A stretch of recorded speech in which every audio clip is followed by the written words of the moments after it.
Random number generators are ubiquitous in games, used to add variation to gameplay or visuals. A basic RNG will give you evenly distributed random numbers between two values. If you look at the probability distribution of these numbers, you can see a flat, even distribution with an instantaneous drop-off.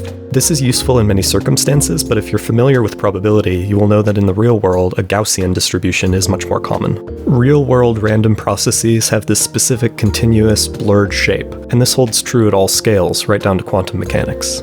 Generating random numbers with a Gaussian distribution simply gives you more natural randomness. The math necessary to generate Gaussian random numbers is a bit heavy, and I don't think I can summarize it succinctly enough for this video.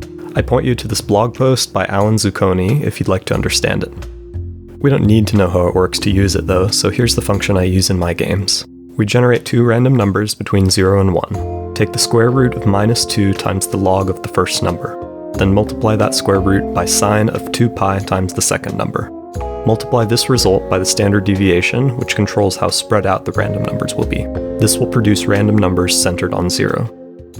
One drawback of Gaussian random numbers is that they can technically range from -infinity to infinity. The probability drops off very quickly outside the standard deviation, but it never reaches 0.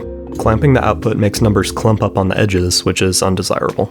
Instead, you should reject results outside the range and re-roll another value. This can be implemented with a simple loop.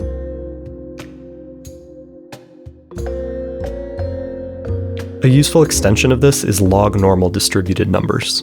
This is another common distribution in nature, and it describes the product of many independent random variables.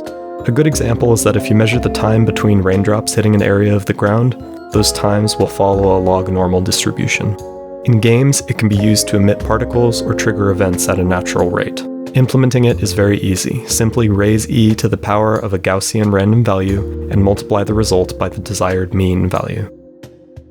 If used appropriately, Gaussian random numbers can make your game more closely follow the laws of probability. This gives you variation that feels less artificial and more like the imprecision and unpredictability of real life.